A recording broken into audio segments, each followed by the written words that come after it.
Oaks, a house in the country which I rented for the summer. As an author, I write tales of mystery and murder.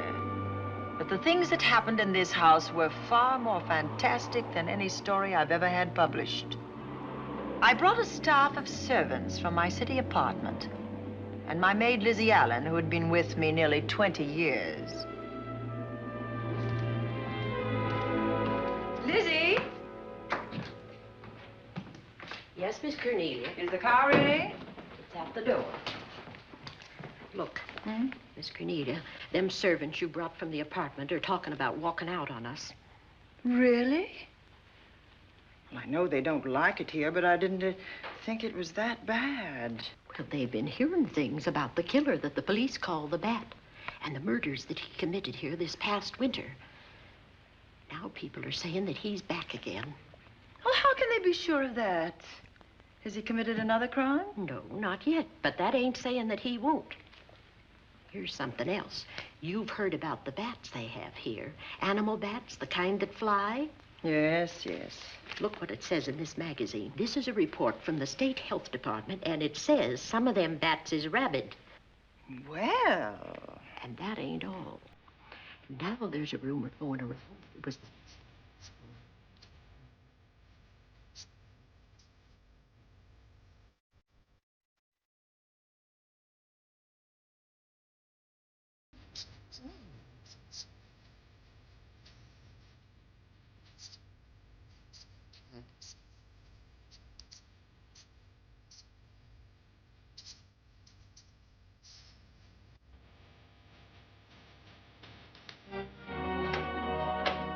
Drive directly to Zenith Bank, Warner. I'm afraid we'll have to hurry. It's near closing time. I'll get you there, Miss Van Gorder.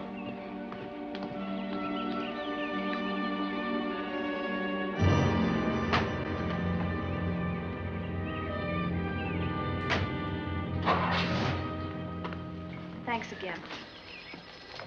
Miss Van Gorder. How do you do, Mr. Barry? How are you? I'm very well, thank you. You remember Lizzie Allen? Of course. Hello, Miss Allen. How do you do? So you're spending the summer with us again? Yes, yes. I've leased the Oaks, the home of your bank president, John Fleming. I heard you had. I was surprised. Why? Is there something the matter with it? No. I was surprised because Mr. Fleming said he would never rent it. Oh? Well, I rented it from his nephew, Mark Fleming, who has the real estate office here. He said his uncle would be gone the entire summer. Well, that's right. Mr. Fleming's in the North Woods now with his physician, Dr. Wells. Oh, pardon me. Dale, I want you to meet my wife. We were married at Christmas time. That must have been nice. Believe me, it was. Oh, here she is. My wife, Miss Van Gorder, Miss Allen. How do you do, Mrs. How do you do? Cornelia Van Gorder. Yes. Oh, well, I've read every murder mystery you've ever written. I just adored that weird one, The Private Morgue of Dr. X, even though it gave me the shivers. Only the shivers? Scared hell out of me. Oh. Well, I really mean that Miss Corney killed them off in that one. When you refer to my books, please don't call me Miss Corney. Pardon me, Mr. Bailey. Mr. Hines is here to see you. Oh, yes. Excuse me, please. Don't be strangers now. No, no, I we should won't. say not. Oh, so you're a bride. Well, not quite. Not since Christmas. You know, I'm sure I've seen you. Well, I used to be my husband's secretary here in the bank. Of course I remember. May I welcome our most distinguished visitor back to Zenith? Oh, that's very charming, but, Lieutenant Anderson. Lieutenant Anderson, of course.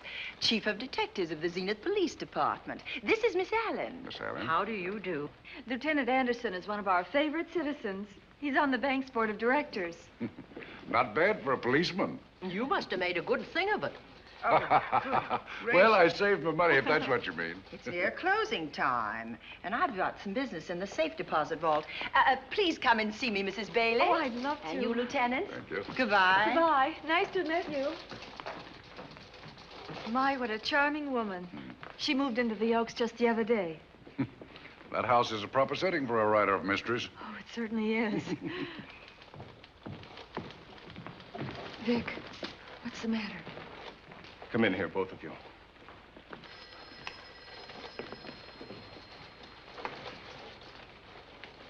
Andy, we're in trouble.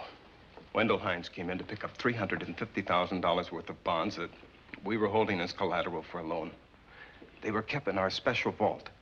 Mr. Fleming and I are the only officers of the bank who have access to that vault. So? The Hines bonds are gone. That's not all. Other negotiable securities are missing. From what I can gather, short of a careful check, the bank has been looted of over $1 million worth of securities. You'll have to notify Fleming. I wish I could talk to him. Unfortunately, he and Dr. Wells are deep in the woods. They can't be reached by phone.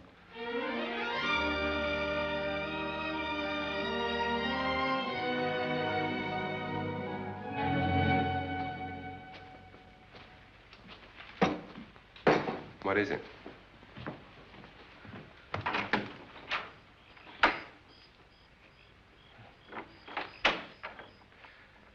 I thought I heard someone on the path coming from the lake. Had an idea it might be that guide of ours. Oh, Sam won't show up until morning. It's a 20-mile canoe trip from here to civilization. 5 will get you 10. Sam has a message for me. I thought you told him at the bank not to bother you. I did, but they'll bother me. Doctor, Yes, John. what would you do for $500,000?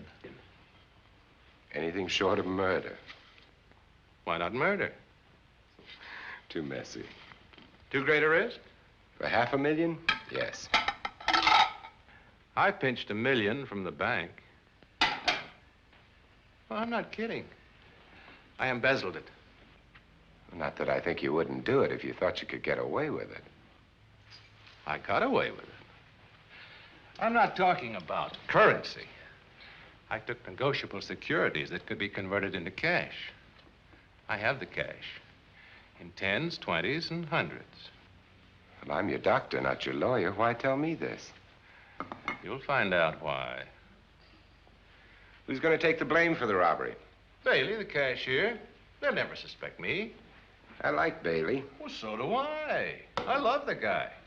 I gave him his first chance. He has a lovely little wife. Charming girl. Was the best man. Where's the $1 million? In my family's tomb in Zenith. In the crypt with my father's casket.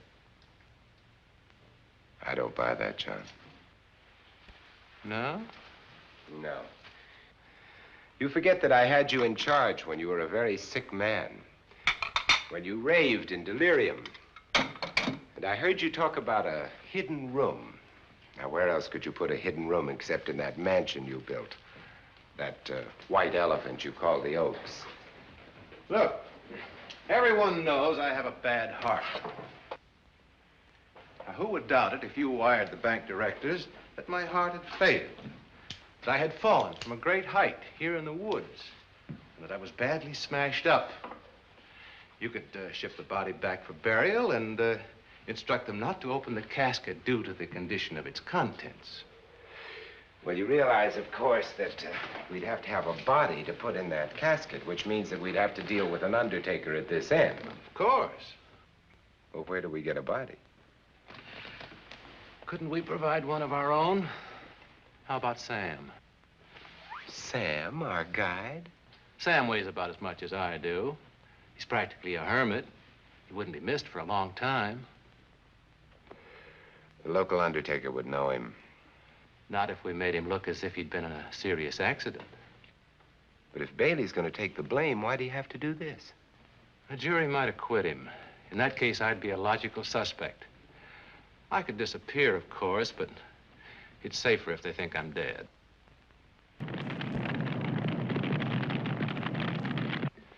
What if I don't go for this deal?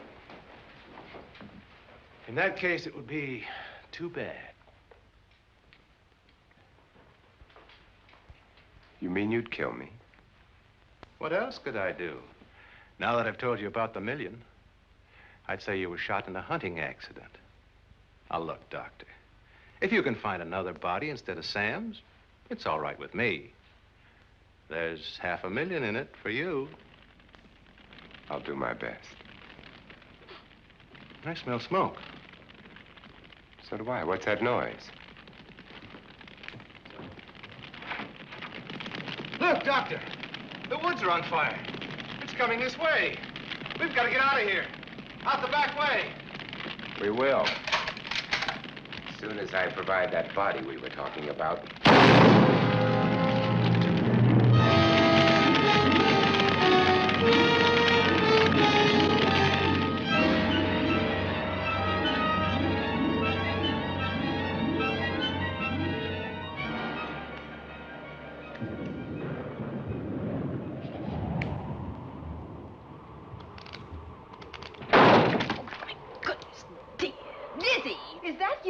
Yes, Miss Cornelia.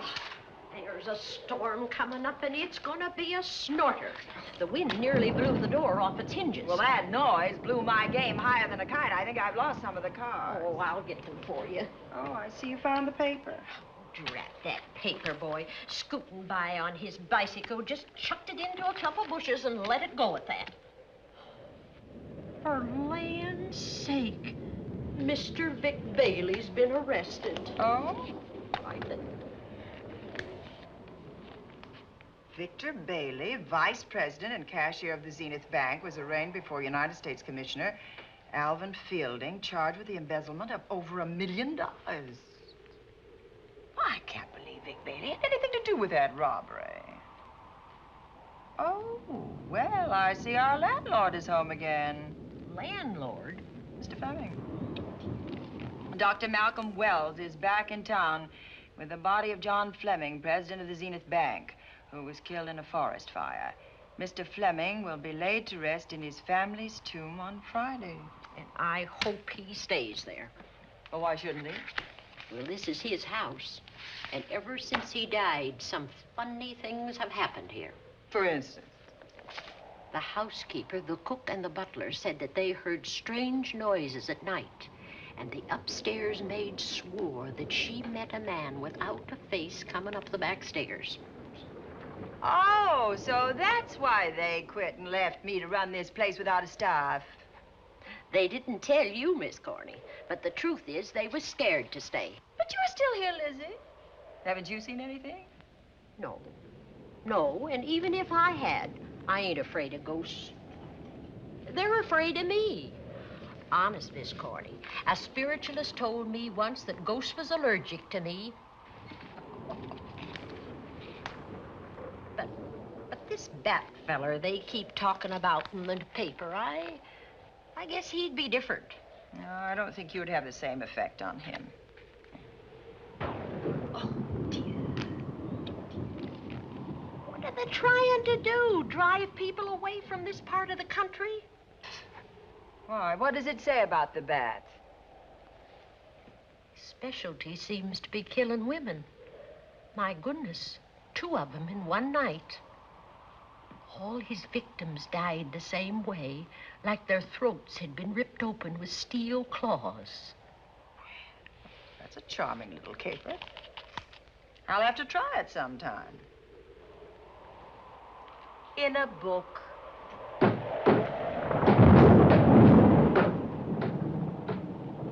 That ain't nothing, just something bumping against the house.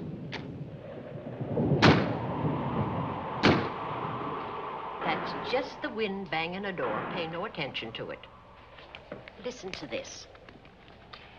One of his victims, who lived for a moment after she was found, described the bat as a man without a face. Honest, Miss Corney, I think that woman must have been exaggerating.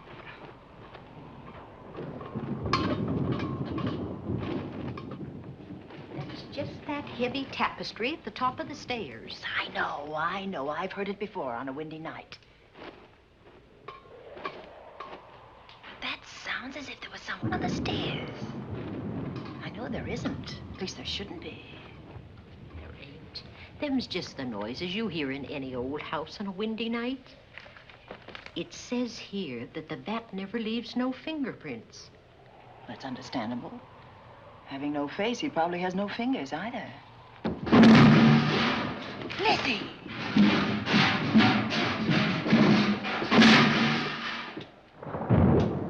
And that, I suppose, is the cat dropping its dentures.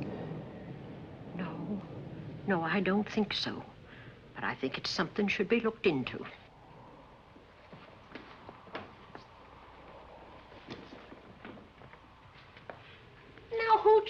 him down here. The wind, I hope. There must be a window open up there. No, Lizzie. Let him lay. Let him sleep it off. I hope the power lines don't go down, put the lights out. Now, we'll check the windows in the living room and draw the curtains, and then we'll go to bed. Yes, ma'am.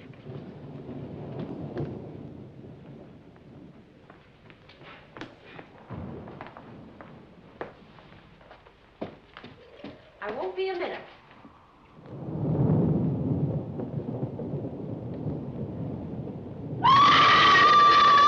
Gordy! Oh! What's that? Oh, when I went to get the tape, I turned the latch off. I forgot to turn it on again. He's out there. He was coming in. He might have got you. Oh, but he didn't, and he's still out there, thanks to you. Now, you hurry now, and we'll call the police. No, I won't leave you, Miss Coney. Are you okay? Yes, ma'am, I'm okay. Okay.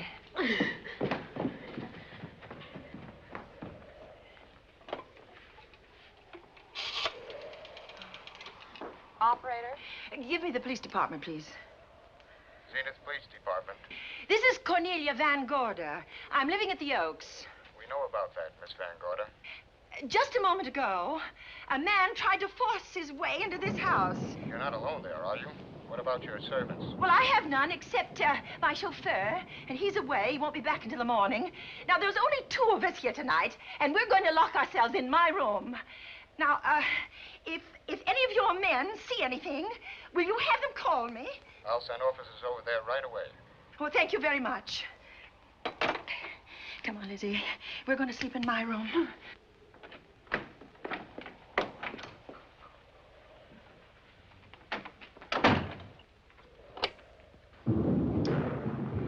Well, nothing can get at us in this room now, I think. This door seems good and solid. Like the door to a tomb.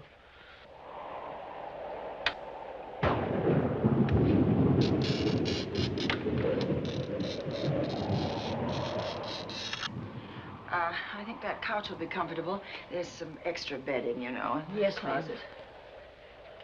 Let's see now.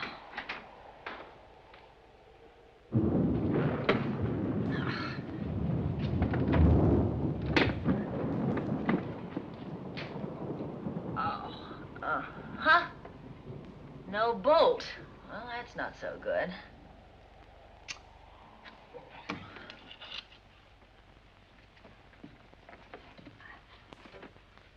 Oh, what's that for? That, my good woman, is a booby trap. If anybody tries to open this transom, this will be knocked off, and we'll hear it fall.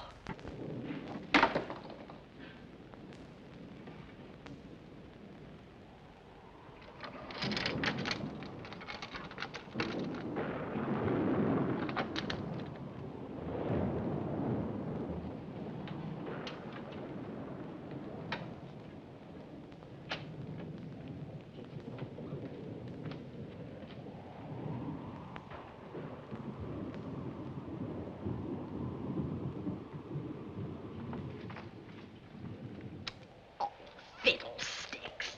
I forgot my night things, my robe, my gown, and my slippers.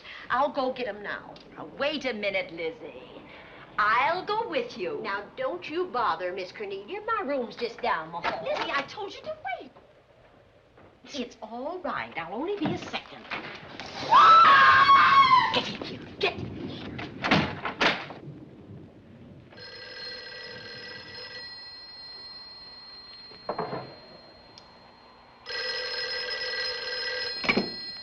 Yes? Miss Van Gorder? Yes? Zenith Police Department. There's a police car just outside your house, and the officers in it have reported that there's no sign of a prowler anywhere on the grounds. Well, the man's inside now. He's in the hall, just outside my bedroom. Have your men break through the kitchen door and search this place from top to bottom. Okay, Miss Van Gorder. Sit tight. I will. I have a gun, and I know how to use it.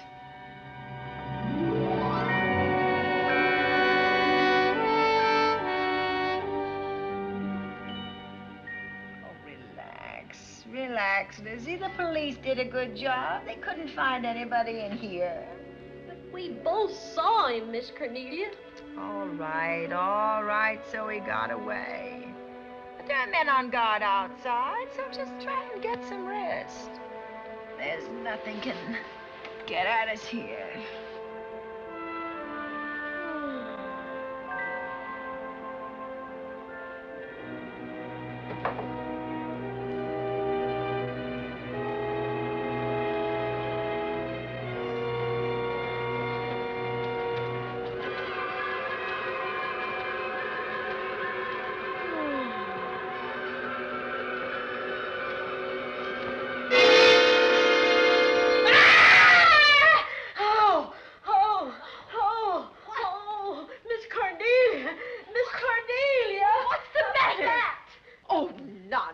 You've had a nightmare. Maybe I did.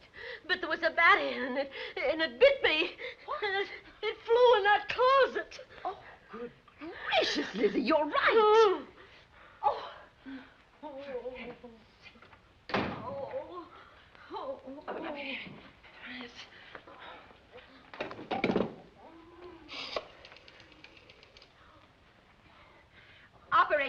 Operator, will you get me Dr. Malcolm Wells' office, please? No, I don't know his number, and I have no phone book up here, but this is an emergency. Will you connect me with his office, please? Oh, dear, I'm going to get the rabies. Hello? Hello? Dr. Wells' office? This is a call service. Dr. Wells is out at the moment, but if you'll give me your name and number, I'll try to locate him. Well, this is Miss Van Gorder of the Oaks. My maid has just been bitten by a bat that may be rabid, and she must have treatment as soon as possible. And I was told that Dr. Wells was the nearest physician. I'll try to find him for you, and if I can't, I'll send you another doctor. Oh, well, thank you very much. Oh, he's out on a case. Oh. Oh, I hope it's not a delivery. A baby, I mean. They can be terribly complicated. It never bothered me none. Oh, Lizzie, you never had a baby. Of course I didn't. That's why they never bothered me. Oh, does it hurt, huh? Little.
Dr. Wells?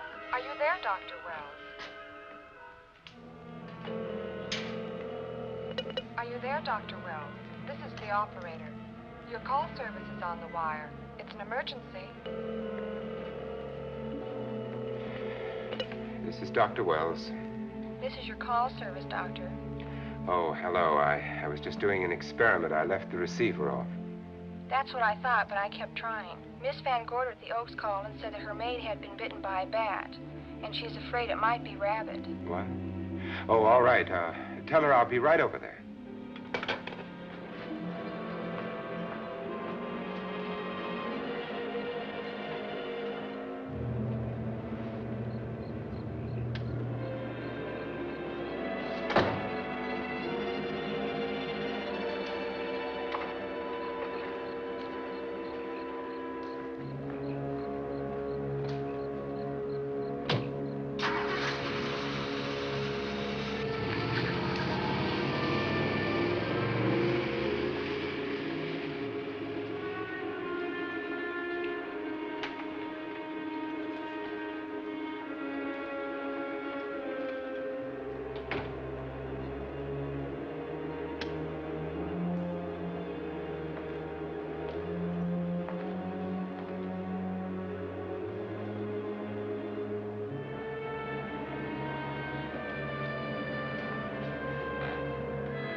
Who's there? Dr. Wells. Come in. Good evening. Oh, I'm so glad they found you, Doctor. Well, I reached my office shortly after you called. How is your maid? Is she in any pain? No, she doesn't seem to be. Did the bat get away? No, I believe it's still in my bedroom. Oh, good. I'll want to examine it. There you go, Miss Allen. Now you feel better? Doctor, have I got the rabies? Well, I can tell you better after I've examined the bat's brain under a microscope. That thing's got a brain? Oh, you'd be surprised. Where is it? I think the little darling is in that closet. Oh. You know, it's a pity you leased this house, Miss Van Gorder. Why a pity? Well, my dear lady, I don't want to alarm you, but... Oh, well, after tonight, nothing can alarm me. Yes, I understand. It must have been terrifying. So many unexplainable things have happened here. There's something about the place. Your servants must have sensed it when they walked out on you. An apprehension of disaster. Well, let's see. Aha! Yes. There he is. All right, now. Take it easy. Nobody's going to hurt you. Quiet now. Quiet.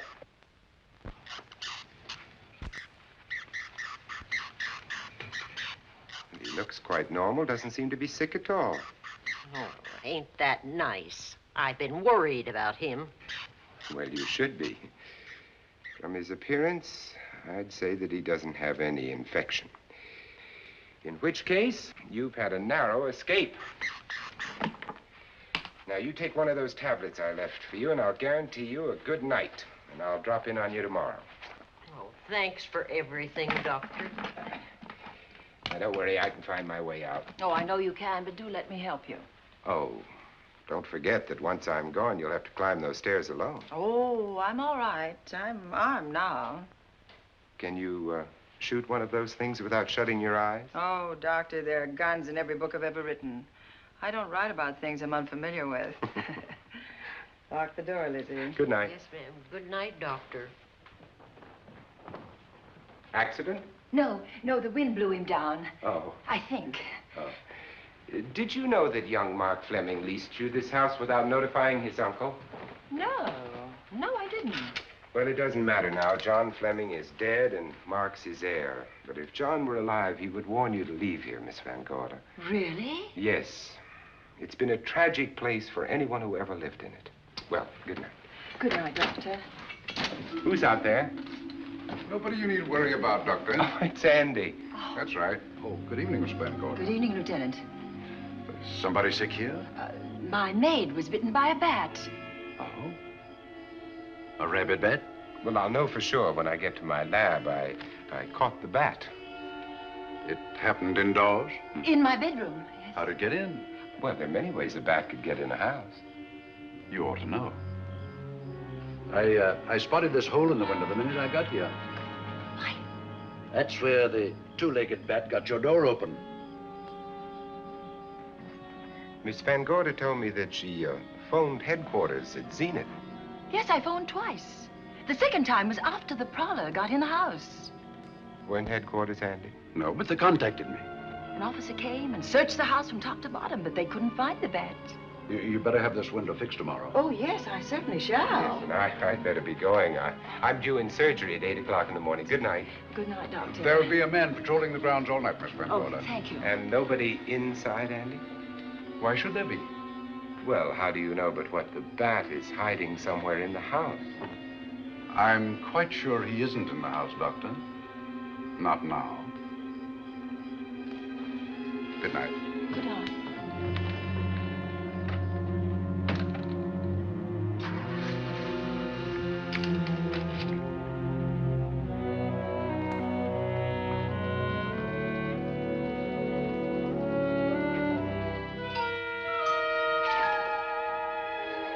Hi, Andy. Hello, Mark. Well, congratulations. Real estate business must be picking up. New office, new furniture. New deal. How do you like it? It looks expensive. Are you squandering your inheritance? Oh, I haven't got it yet. Well, the paper says John Fleming left his entire fortune to you. Funny thing about that entire fortune is that we can't find it. No kidding. Oh, all All Uncle John had in his bank account was a couple of $100. And his safe deposit box was empty. If we don't find that missing million, mine will be empty, too. How come? Well, all my savings were invested in Zenith Bank stock. The examiners won't certify the bank as solvent until those stolen securities are found. So the stockholders have voted an assessment that will wipe some of us out. It's a since those securities have been converted into cash. And if I can't find that cash, I'm sunk. Well, where are you going to look for it, Andy? Here in Zenith. Your uncle wouldn't take $1 million on a hunting trip, would he? You suspect Uncle John? Why, Andy, he founded the Zenith Bank. That'd be like robbing the family tomb. You think he wouldn't? Well, besides, Vic Bailey's fingerprints are all over the vault. Now, they didn't find any of Uncle John's fingerprints. Because he wiped him off. Can the defense prove that? They'll try to. Judy Hollander, Bailey's secretary, is a defense witness. And they believe her testimony will have a powerful effect on the jury. Oh, well, she has a powerful effect on me. Judy's a doll. Here's the book you mentioned, Judy. It's your newest one. Yes, it's just been published. You can have that copy if you wish. Oh, it's a first edition and you've signed it. Yes, of course. Thank you so much. May I serve tea now, Miss Van Gorder? Yes, please do, Warner. Thank you. Well, I see you've engaged new servants. Yes, of course. Well, how did you persuade them to live in this house? Well, Jane Patterson, my new housekeeper, knows this house better than you do, Doctor. Oh? She worked for John Fleming. And Warner was my chauffeur. Chauffeur turned butler? It's incredible. He can play any part at a moment's notice. Did you get a plumber, Warner? No, we can't get a plumber for 3 days, madam. What about that leaking pipe? The basement will be flooded in 3 days. The pipe is no longer leaking. You mean it's dried up of its own accord? No, not quite. I packed the elbow where the water was coming out. Packed the elbow? Oh, where did you learn how to do that? Well, into each life, a little rain must fall, and a careful man learns to keep himself dry. Now, is there anything else that you require, Miss Van Gorder? No, not at the moment, Warner. Thank you, madam. Now, there's a character. How long did you say that he worked for you as chauffeur? About 3 months. Well, I hope he doesn't have a police record. My dear Dale, it may interest you to know that the last night of his life, John Fleming told me that he loved your husband like a son. If Fleming were alive today, he would be fighting to prove Vic's innocence. Could Mr. Fleming prove his own innocence? Miss Van Gorder, can there be any doubt about it? There will be when Miss Hollander testifies at Vic's trial. Oh? You know something that we haven't heard yet, Judy? Something I saw with my own eyes. She's not permitted to say what it was. My dear girl, I wouldn't think of asking her. But let's assume for a moment that Fleming did steal the $1 million. Now, what would he do about it? Where is it? Hidden someplace where he could lay his hands on it without getting caught in the act. Now, if I was writing this, instead of living in the middle of it, I'd hide it right here in this spooky old house. Under a loose floorboard or up a chimney? If Mr. Fleming had the nerve to steal $1 million, he'd make his plans well in advance. I'd say he'd prepare a place to hide it. Possibly when this house was being built. Now, I rented this place from Mark Fleming, his nephew. I wonder if he'd have the floor plans. I'll ask him. Yes. Lizzie, will you bring Mrs. Bailey the phone? Oh, you ask him now. Okay. His number is Summit 7537. Oh, thank you, Lizzie. Summit 7537. Not bad, eh, Andy?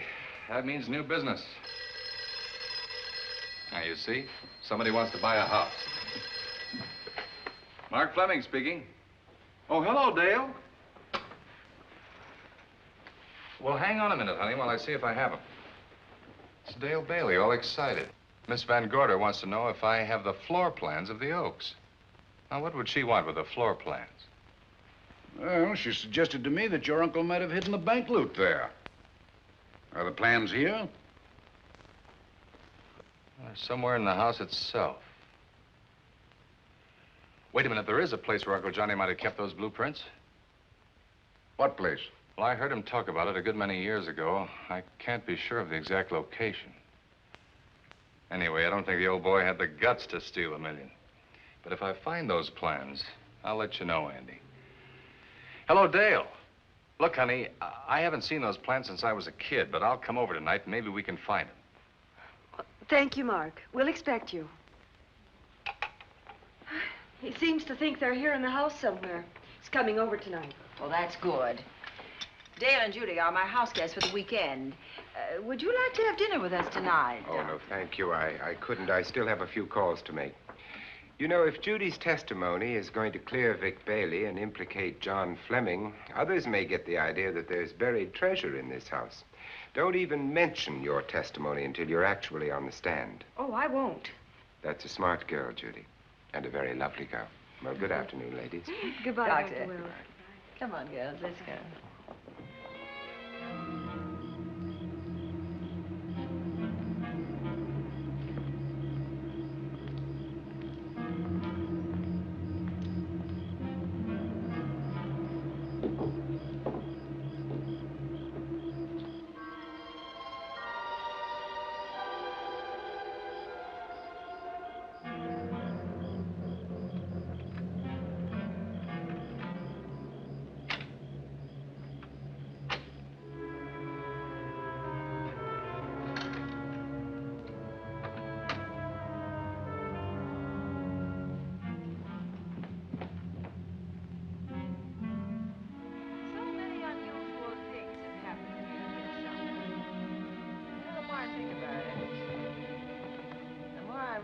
I should be putting them down on paper. Weren't you your husband's secretary, Dale? Yes, I was. Do you take shorthand? Mm-hmm. Well, my dear, if you'd like to have your mind occupied, I want you to work with me while I write the story of this fantastic criminal, the Bat.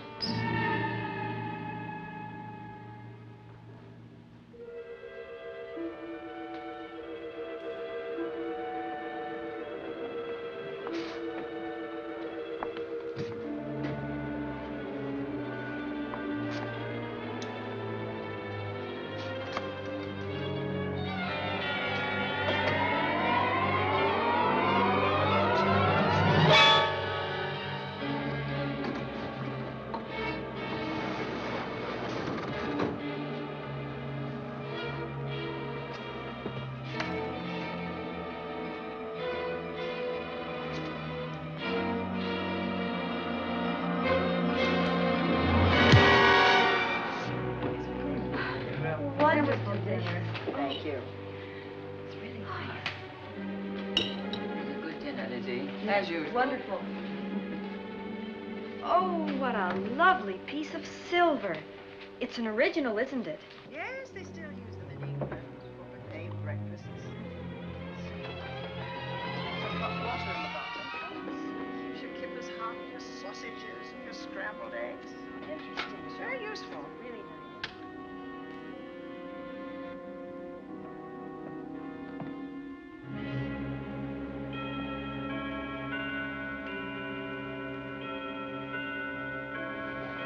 Clock hasn't struck the hour in the last 10 years, if I'm to believe what Mark Fleming told me. Why is it angled away from the wall like that? I don't know. Somebody must have moved it. Lizzie, very likely when she was dusting. Wait a minute. Did you know there's a door in this paneling? No, I didn't. Oh, my gracious, so there is. Maybe it opens to a secret passage. Oh, certainly to a secret something. Is it right? Who knows, girls? We'll be about to stumble on that missing million. Oh, this is... There's a panel. There must be some gimmick to it. There always is. Yes, it moves. It moves. It moves. Oh!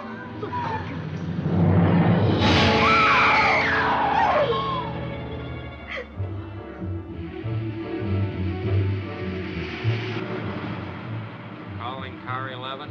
Calling car 11. Proceed to the Oaks in Zenith Township immediately. A homicide has been reported. Okay. Proceeding to the Oaks. Notify the county coroner, Dr. Wells. Tell him to come to the Oaks at once.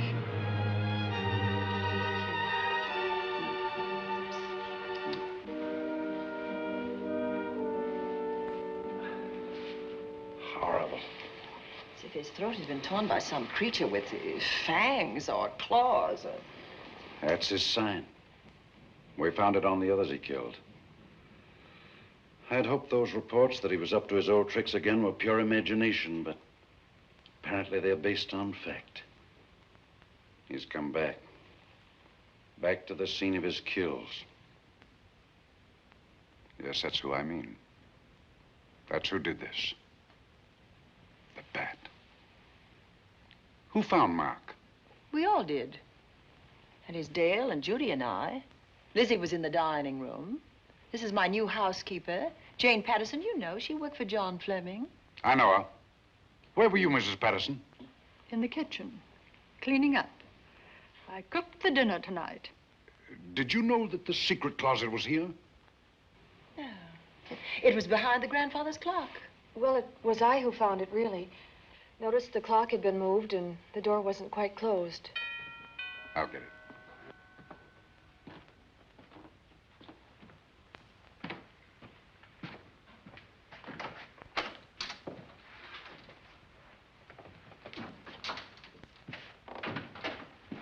Who is it?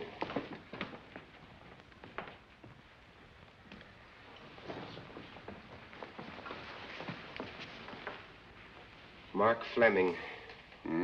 As coroner, you saw the same wounds on the others. How long's he been dead? Oh, I'd say about a half an hour. You believe it was the bat? That's a bat's trademark. Perhaps he's still in the house. That's possible. Why should he be? Because he's looking for something, and like you, he believes it's here. And he's a persistent killer. I would advise you to get out of this house as quickly as possible, notwithstanding our expert police protection. Have you called the morgue? They're on their way here. Oh, good. I want to examine the body before they get here. May we take it into another room? Yes, to the sunroom in the back. Thank you. Give me a hand. Excuse me.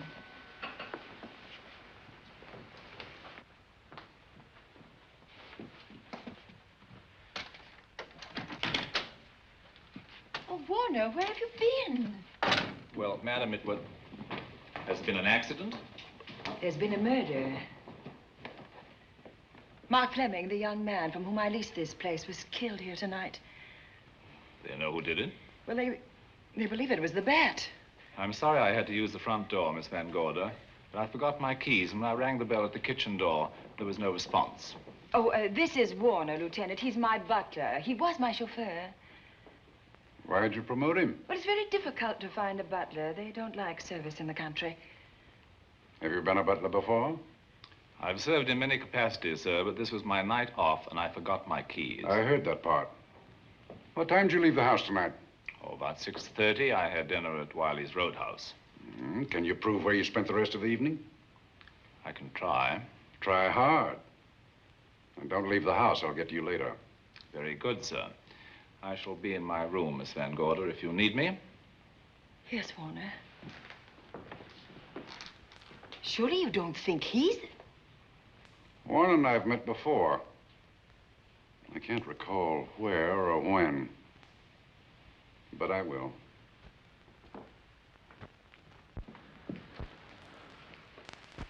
There'll be a crew here shortly from headquarters, dusting for fingerprints, taking photographs. But in the meantime, Mrs. Patterson, you aren't leaving the house tonight, are you? No, Lieutenant. Don't. I'll talk to you in the morning. Good night. Good night, sir. Good night, Miss Van Gorder. Dale, I was with Mark Fleming this afternoon when you talked to him about the floor plans of this house. I heard him tell you he was coming here tonight. Dale called him at my request. She told me he was coming. Who else should I tell you that? Judy, Lizzie. And that nice Dr. Wells. Dr. Wells. There are a few killers who kill for the fun of it. The bat very likely is a mental case, and I'm convinced that his crimes are motivated by his mania for personal gain. There's $1 million at large, and he's going to keep on hunting for it until he lays his hands on it. Now, these young ladies are staying here tonight? Yes, they're my house guests. Well, when my crew arrives, we'll be busy for a while, so I'd suggest that we go to our rooms? That's a very good idea. Come on, girls. What about a police guard for this house tonight, Lieutenant? You've got one. I'm going to cover this place tonight from the attic to the basement. If the vet makes another call, I'll have a little surprise for him. Who is he? Have you any idea?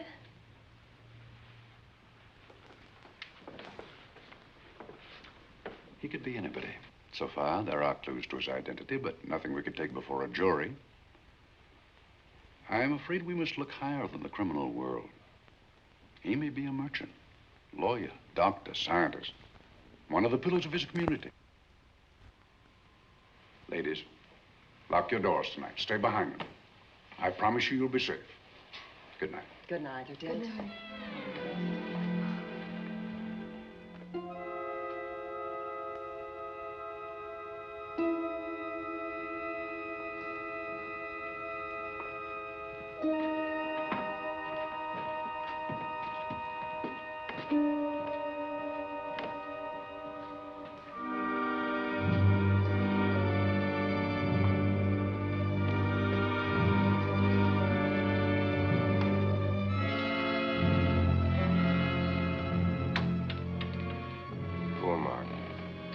It's a pity.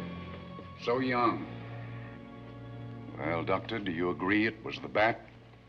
In my report, I shall say the death was caused by the same technique used in the other killings. A paralyzing blow to the throat, followed by severe lacerations of the jugular, resulting in excessive hemorrhage. In a layman's language, he didn't know what hit him. Oh, he knew. But he didn't have time to think about it.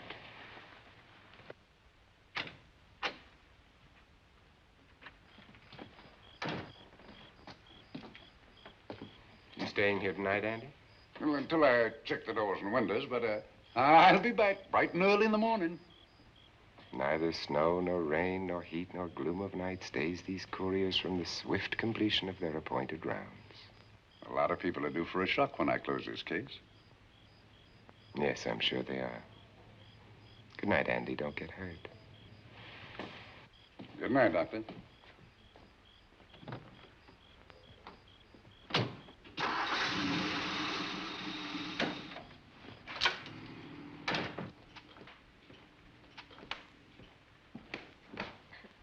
You know, I think we'd better let you get some sleep. Oh, well, Lizzie and I share this room for mutual protection. You know, one night, a storm blew the wires down, put the lights out, and I went out the next day and bought a half a dozen of these things. You better take one with you, Dale. Oh, thank you. We'll go across the hall now. Are you sure there's nothing else you need? Oh, no. Quite sure. We'll be all right. Well, if anything bothers you, you just sing out, and 2 strong women will come to your rescue. Oh, nothing will bother us. Not with Andy on the job. No. Well, good night. Good night, Miss Van Gorder. See you in the Don't worry, everything will be all right. We won't. Good night. Good night.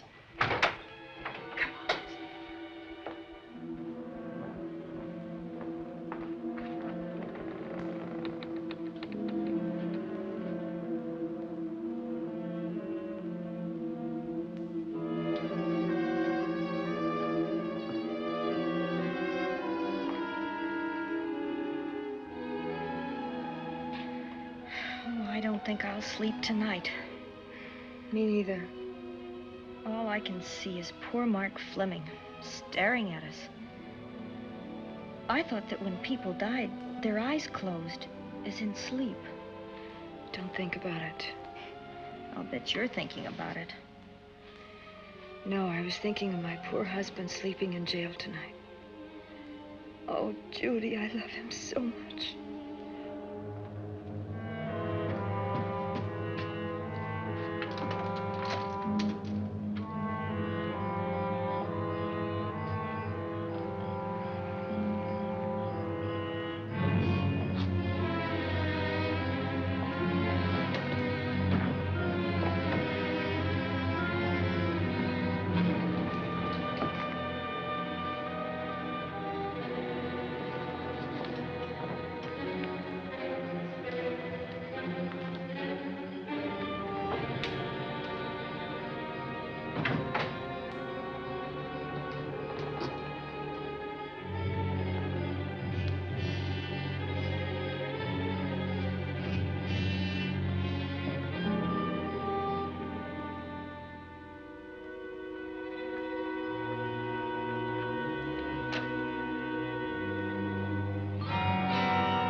What's that noise?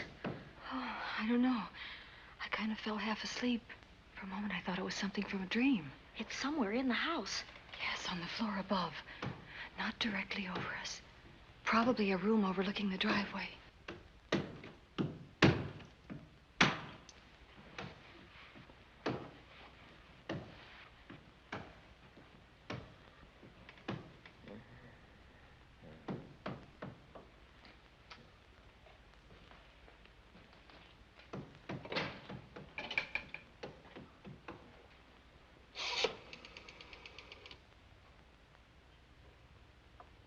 Should we call Miss Van Gorder?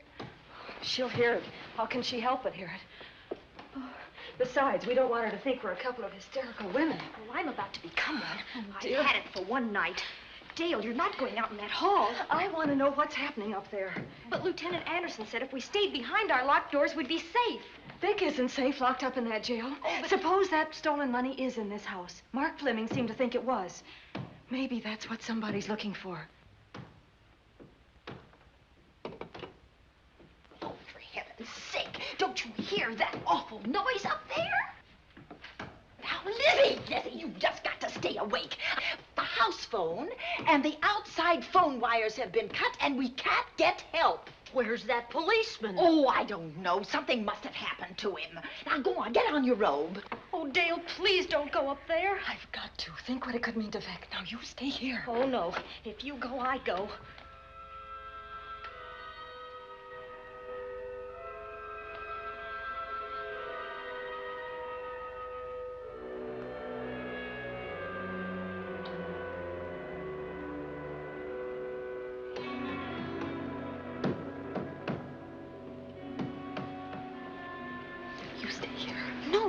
Let you go up there alone. You wait here. I'm going to see what it is. Oh, please let me go with you, Judy, Dale.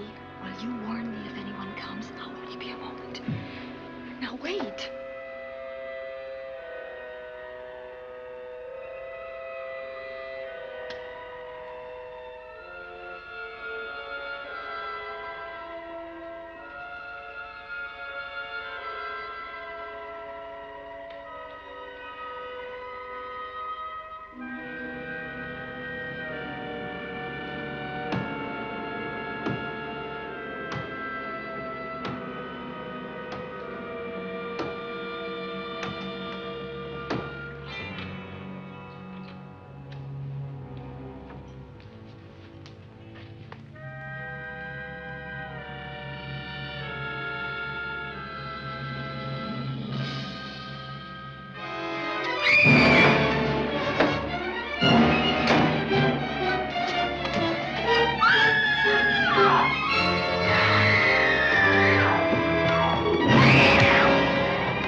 Give her to me. I'll look after her.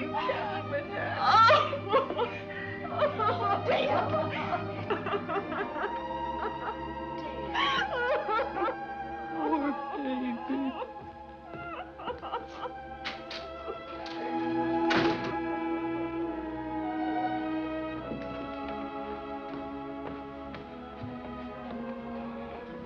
Judy.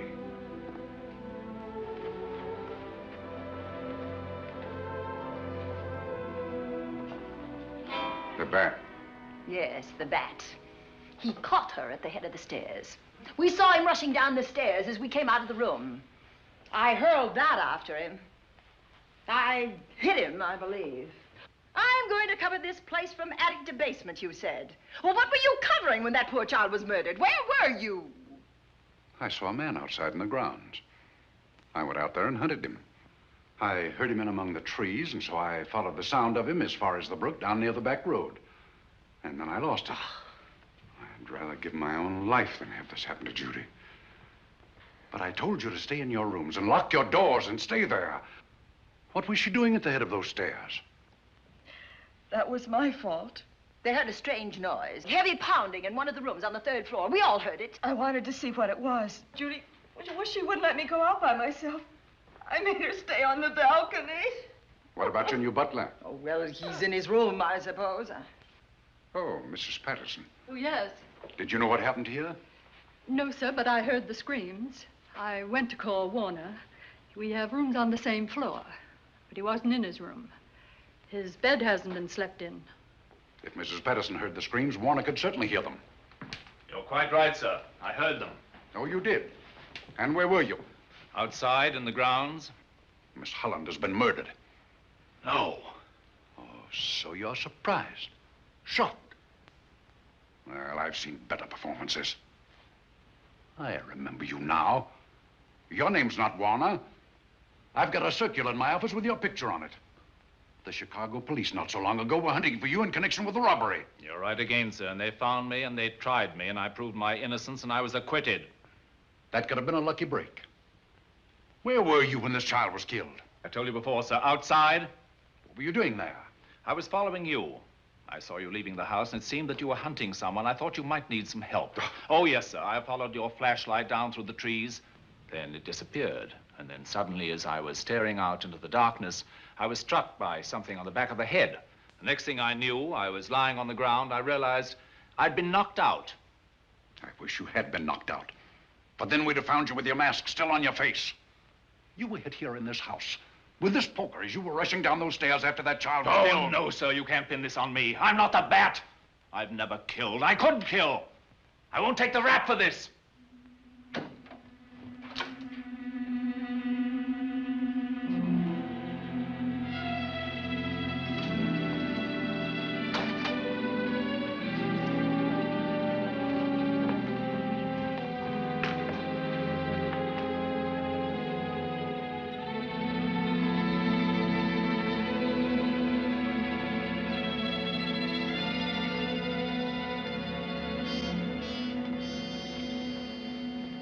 Doctor. We have another case for the county coroner. You see, the bat came back. Why did you come back, Doctor? Well, I had an accident about a mile down the road. The right rear wheel of my car came off, and I plunged into the ditch. This was the nearest house, so I came here to call for help.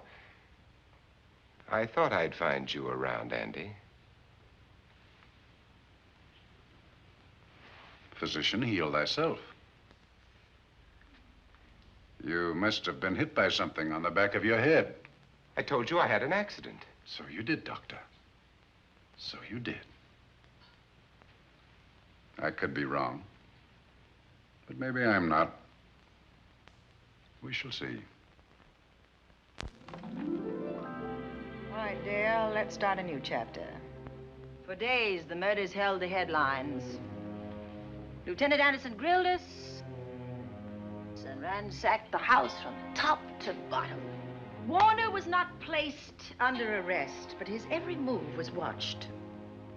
At night, except for a detective on guard in the house, the police and the reporters left us alone.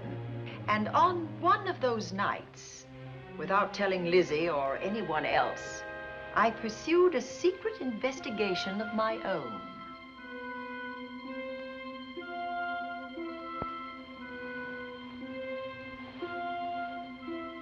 It was in an empty room on the 3rd floor where we kept our trunks and other things.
Put him up, Pat.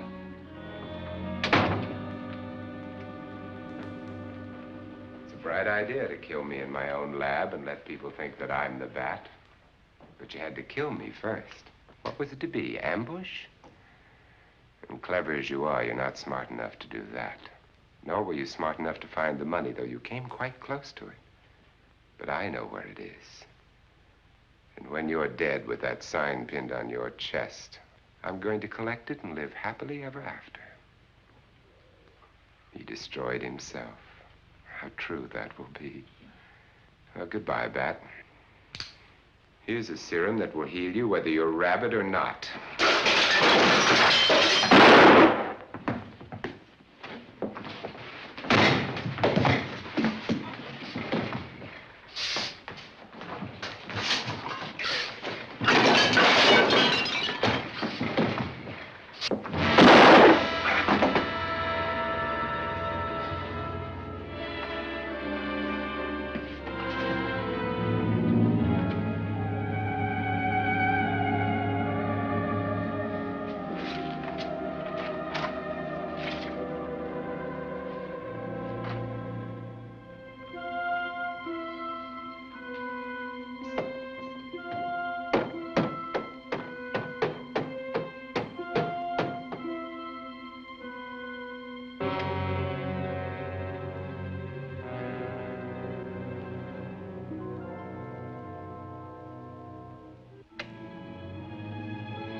Something's wrong.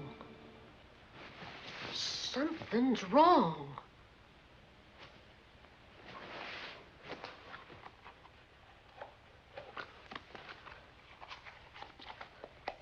Miss Cornelia.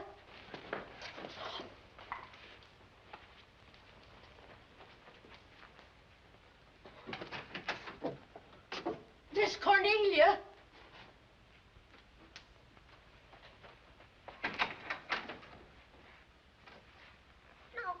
Where would she be going at this time of night?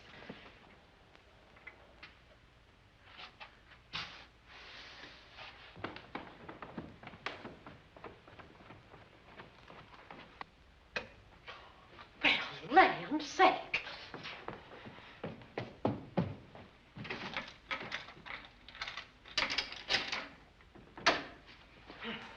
I never. Oh. Mr. Davenport. Mr. Davenport. Oh, a fine thing. The door unbolted, the chain off, and you asleep on the job. Wait till Lieutenant Anderson hears about this. Come on, wake up. What's the matter with you? I don't know. My head hurts. My whole body's numb. Here, take a sip of this. Try to snap out of it. I'll be back in a minute.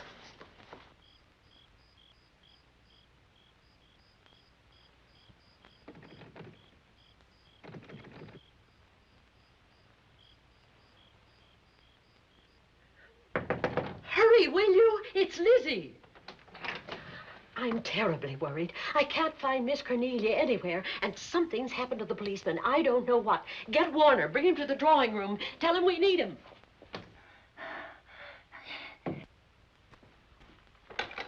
Are you all right now? Yeah, I'll be all right in a minute. I remember now. I took a drink of wine from that decanter there. Miss Van Gorder told me to help myself. She wouldn't put nothing in it. Well, somebody did. Somebody who knew I was on duty here. Then it was somebody that got Miss Van Gorder. I can't find her anywhere. Upstairs, downstairs, or in the basement. I told the housekeeper to get Warner. Lieutenant Anderson will want to know about this. Hello. Yeah, this is Davenport at the Oaks. We've got trouble here. Well, for one thing, I was drugged. Yeah. But I must have been knocked out because the maid tells me Miss Van Gorder is missing. Well, you better call Anderson and let him know. He's not at home. Well, where is he? Out on a case? What case? Dr. Wells. What else did they tell you about it? Oh, hurry, will you? We've got to find Miss Cornelia. Okay. Lieutenant Anderson is out on a case. Dr. Wells was found dead in a room next to his garage, murdered. Dr. Wells? There's something queer about the killing of Wells, but headquarters won't talk about it. Lizzie, Warner isn't in his room. There's no sign of him anywhere. And I was supposed to keep an eye on that guy. Where's Miss Cornelia? That's what I want to know. Wait a minute. Didn't you say that the chain and the bolt were off of the front door? I certainly did. Well, maybe Miss Van Gorder went outside. Oh, she never would. We better look. I can't breathe. There's no air.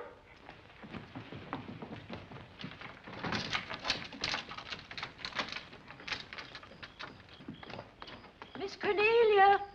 Oh, Miss Van Miss Gorder. Cornelia. Miss Cornelia. Miss Van Gorder. Look. There's a light in that room on the 3rd floor. Were you up there tonight? Well, of course I was, but I turned the lights out before I came downstairs. Then Miss Cornelia might have turned them on again. That's where we're going to look first. Come on.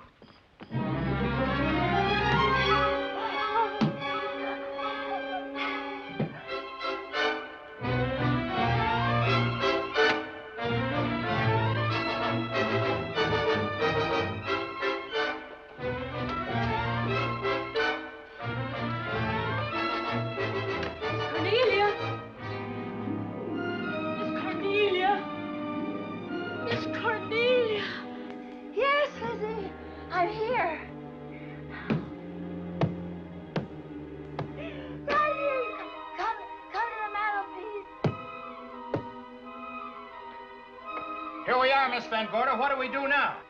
Over the mantel, there are 5 panels. Strike it with your hand.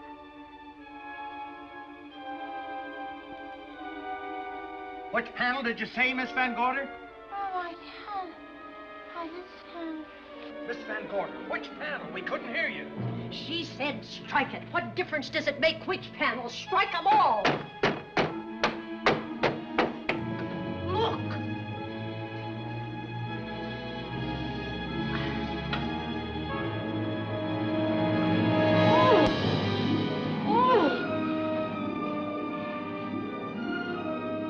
Oh, it's all right now. It's all right, dear.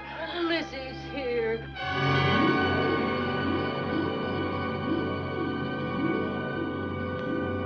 Feeling better? Yes, much better. We'll take you to your room. Oh, no, you won't. I'm going to stay right here. I'm quite all right.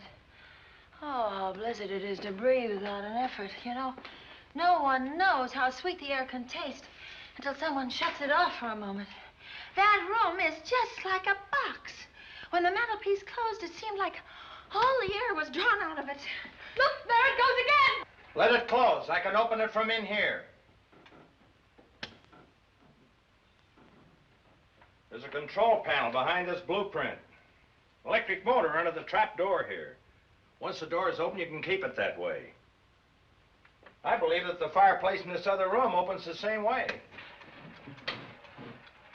And it does. I tried to find this, but I couldn't find it. Yeah, it's back at this blueprint here. Well, it's quite a setup. Too bad we can't open that safe in the same way. Take an expert to crack this box or a shot of nitro. Oh, maybe Maybe that's what the bat had in mind. Could be. Seems he's on the prowl tonight. Miss Van Gorder, Warner has disappeared. And Dr. Wells has been murdered. Dr. Wells? Lieutenant Anderson's on that case right now. Well, does he know what happened here tonight? They got word to him. He'll be here any minute.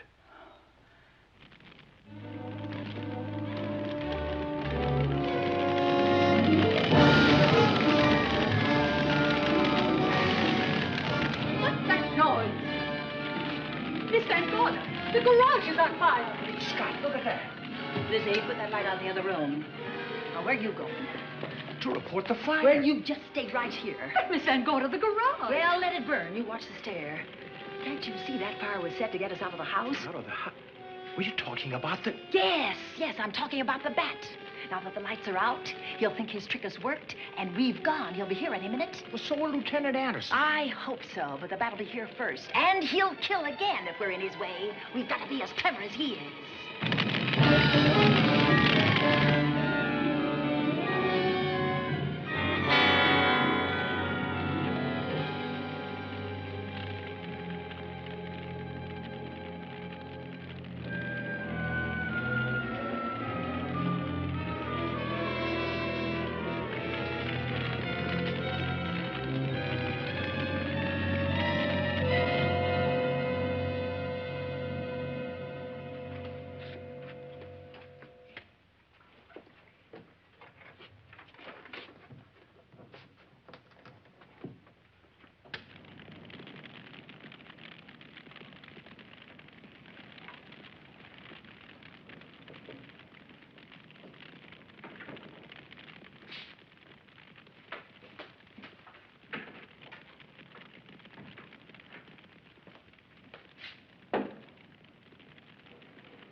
But you'll be safer downstairs. I'll take care of you. Well, the others can go, but I'm going to stay right here.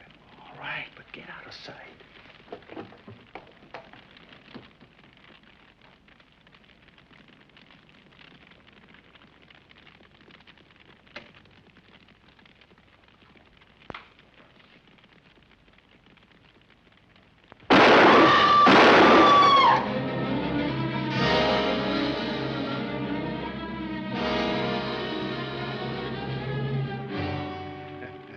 Let's face it, ladies, and get it over with. Others have seen my face before they died, but I'll have to deny you that pleasure. This would make a good scene for your book, Miss Van Gorder, but I'm afraid you'll never write it.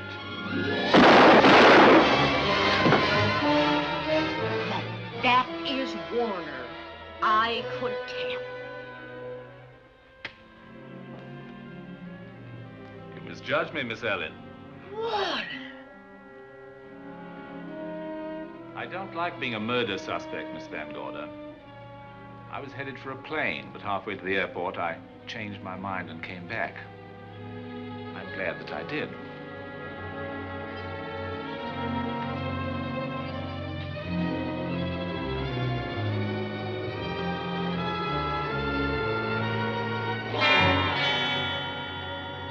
Why, it's Lieutenant Anderson.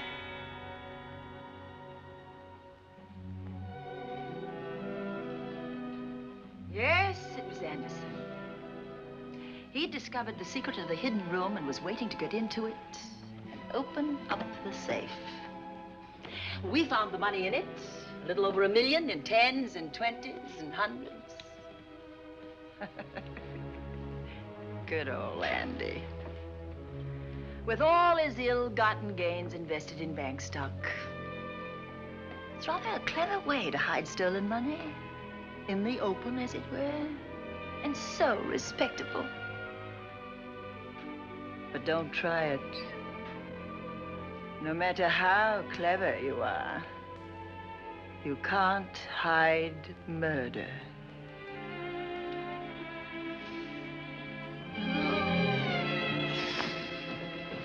Well, that's it, Dale. That's the end.